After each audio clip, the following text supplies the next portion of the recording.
Luke 19, beginning at verse 1. Jesus entered Jericho and was passing through. A man was there by the name of Zacchaeus. He was a chief tax collector and was wealthy. He wanted to see who Jesus was, but because he was short, he could not see over the crowd. So he ran ahead and climbed a sycamore fig tree to see him, since Jesus was coming that way. When Jesus reached the spot, he looked up and said to him, "Zacchaeus, come down immediately. I must stay at your house today." So he came down at once and welcomed him gladly. All the people saw this and began to mutter, "He is gone to be the guest of a sinner." But Zacchaeus stood up and said to the Lord, "Look, Lord, here and now I give half of my possessions to the poor. And if I have cheated anybody out of anything, I will pay back 4 times the amount." Jesus said to him, "Today salvation has come to this house, because this man too is a son of Abraham. For the Son of Man came to seek and to save the lost." Anne Rice has been a popular novelist over the last several decades. She wrote a series of vampire novels. I have read none of her books and only have seen one film adaptation, Interview with a Vampire. Anne Rice was for many years an avowed atheist who seemed fascinated with all things dark and evil. She made news several years ago when she declared that she had converted to Christianity. She just as abruptly gave up writing vampire novels. Instead, she wrote a not very popular novel reimagining the childhood of Christ. And then it became newsworthy in the summer of 2010 when Anne Rice dramatically took another turn and announced the opposite. She was quitting Christianity. Posting on her Facebook page, she wrote, "I refuse to be part of a movement that is anti-gay, anti-feminist, and anti-science. It's simply impossible for me to belong to this quarrelsome, hostile, and deservedly infamous group. For 10 years, I've tried, I've failed, I'm an outsider." She continued, "My faith in Christ is central to my life.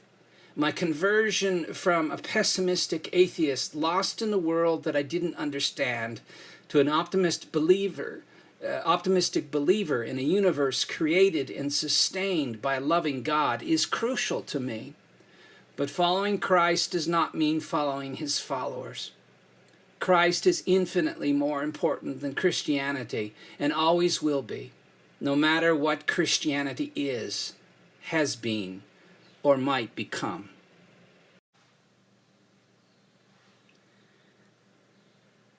Well, we've heard this kind of thing before, haven't we? Mahatma Gandhi once said, "I like your Christ, I do not like your Christians. Your Christians are so unlike your Christ." Or as Annie Dillard once wrote, "It is too bad that so fast on the heels of Christ came the Christians." It is a common observation in our day, sometimes a very easy one, and every so often quite an accurate one. And I don't know about you, but part of me wants to say to Anne Rice, or the countless people who've been put off by the actual practice of Christianity, to look deeper or look elsewhere. There you might find places that actually connect the dots between what Jesus taught and how a particular community behaves. And then part of me wants to say to Anne Rice, "You're absolutely right. You're right about us, the church. We can be a quarrelsome group, but what did you expect? If you joined the church expecting to find an ethically elite group of people, if you came in search of the pure and unblemished, the virtuous beyond compare, then you've probably wasted your time. And you will always, always be disappointed."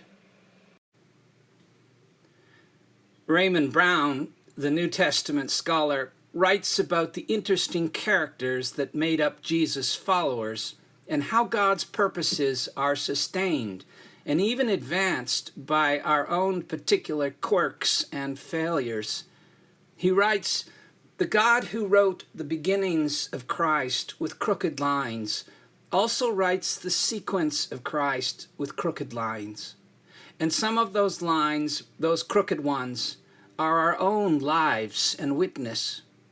A God who did not hesitate to use the scheming as well as the noble, impure as well as the pure, men to whom the world hearkened and women upon whom the world frowned. This God continues to work through the same melange." Our gospel reading this morning, the story of Zacchaeus, is a reminder that rogues and rascals have always been a part of the church's story. Zacchaeus is one of those scheming, impure ones, one upon whom his world frowned. Probably because of Sunday school and children's stories, we have come to think of Zacchaeus as cute. He even has his own children's song, "Zacchaeus was a wee little man was he." We imagine he was a cute little guy who climbed up into a tree to see Jesus like a child. But more likely, Zacchaeus was not cute, and he wasn't childlike. I think that if this story was made into a movie, I imagine Zacchaeus might be played by Danny DeVito. Remember him from Taxi or Throw Mama from the Train? He wasn't cute. He was powerful and scheming. He wasn't a little child. He was the chief tax collector. And tax collectors in Jesus' time were the most unpopular people. They were outcasts of a sort. As a chief tax collector, Zacchaeus had reached the top of his hated profession. His wealth was built on the backs of his oppressed fellow Jews. The Jewish people were ruled by the Romans in Jesus' day, and they deeply resented it. The Romans would contract with local entrepreneurs to collect the taxes and customs and fees. And so here was a Jewish man who was cooperating with the Roman authorities to extract taxes from his countrymen. The system was open to abuse. The more a tax collector could collect, the bigger his profit. So a tax collector was seen as a cheater and a traitor because he worked for the Romans and because the system itself encouraged cheating. So Zacchaeus, the chief tax collector, heard that Jesus was going to be passing through Jericho. So he climbed up a sycamore tree so that he could see more than just the backs of people's heads. I guess they lined up along the dusty road like it was some kind of parade. But there were no clowns or Shriners driving their miniature cars, no marching bands. Just an average-looking guy named Jesus, with a few rough-looking characters, some fishermen, and a few others. And some people thought that he was the Messiah. A lot of people were hoping that they might get healed. Some were curious because of the stories they had heard. I don't know why Zacchaeus wanted to see Jesus so badly, but here it is that the richest man in town is perched in a tree. And when Jesus got to where Zacchaeus was, he stopped and said, "Zacchaeus, come down. I'm coming over to your house. I'm going to be your guest in your home." And immediately everybody was talking about that. Jesus invited himself to dinner with the chief tax collector. For us, that might not seem like a big deal, but for the Jewish people in Jesus' day, we know it was a big deal. You didn't share a table with just anyone. And to eat with someone meant that you were forming some kind of bond or friendship with someone. Hospitality, the common practice of sharing a meal in that culture, was a way of honoring one another. Knowing all this, Jesus walked up to that tree and said, "Zacchaeus, come on down. We're having dinner at your place." And all of Jericho whispered and snickered to think that Jesus would invite himself over to the house of a man that nobody else would touch with a 10-foot pole. But Jesus knew what he was doing. And Zacchaeus was so overwhelmed by the whole thing that perhaps before he had a chance to think about it, he promised to turn over 50% of all that he had to the poor. And not only that, he promised to pay back 4-to-1 all the cash that he had ever defrauded from anybody else. And Jesus was so pleased by this, he said, "Today salvation has come to this house." And since salvation was Jesus' specialty, we would assume that he knew what he was talking about. Maya Angelou was a poet and a writer. She was Oprah's favorite poet, but we can't hold that against her. When Maya Angelou was in her 20s, she had kind of lost herself.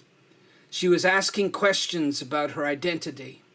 She became, she said, quote, "a sophisticated agnostic. God just didn't seem to be around the neighborhoods she frequented," end quote. She writes, "One day my voice teacher asked me to read aloud from a book. I was 24, very erudite, very worldly.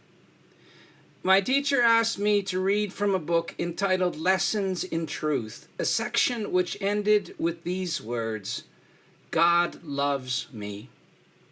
I read the piece and closed the book, and the teacher said, 'Read it again.' I pointedly opened the book and sarcastically read, 'God loves me.' And my teacher said, 'Read it again.' After about the 7th repetition, I began to sense that there might be truth in the statement, that there was a possibility that God really did love me, Maya Angelou, and I suddenly began to cry at the grandness of it all. I knew that if God loved me, then I could do wonderful things. I could try great things, learn anything, achieve anything.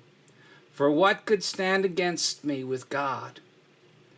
That knowledge humbles me, melts my bones, closes my ears, and it also liberates me. I am a big bird winging over high mountains, down into serene valleys. I am ripples of waves on silver seas. I'm a spring leaf, trembling in anticipation." And so it was that when the light of Christ spilled into his life, Zacchaeus was exposed in all of his littleness. Perhaps for the first time, Zacchaeus saw himself by the way that others did, greedy, self-centered, a cheat, and he didn't like what he saw. He was ashamed. But somehow coming to the realization that he was included in God's family gave him a new vision of himself. To use an image that Howard Thurman offered, this word of Jesus set a crown over Zacchaeus that he will spend the rest of his life gladly growing tall enough to wear. At the beginning of the day, Zacchaeus was in the eyes of the people of Jericho a sinner, unacceptable, a hated person. And there is no doubt that he felt the pain and loneliness, for he wanted to see Jesus, the Jesus who reached out to people that other people wouldn't bother with. At the end of the day, a greedy, rich tax collector is about to open up his bank account to give to the poor and to make restitution to those he had defrauded. Wholeness, salvation, has brought healing to the household of Zacchaeus.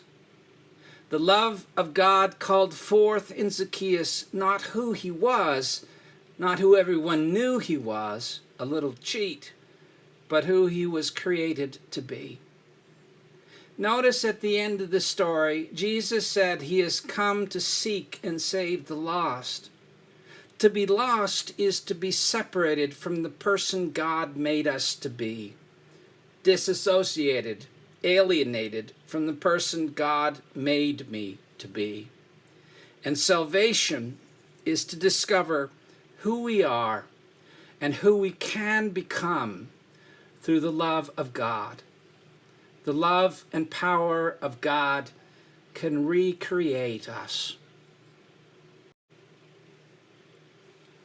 Kenny Wood lives in Texas. He is a preacher, a storyteller, a songwriter. For all his talent, Kenny himself would describe his life as a pattern of spectacular success, followed by spectacular failure, arriving at the top of the mountain and then crashing and burning. Some years ago, one night, Kenny got in a car wreck.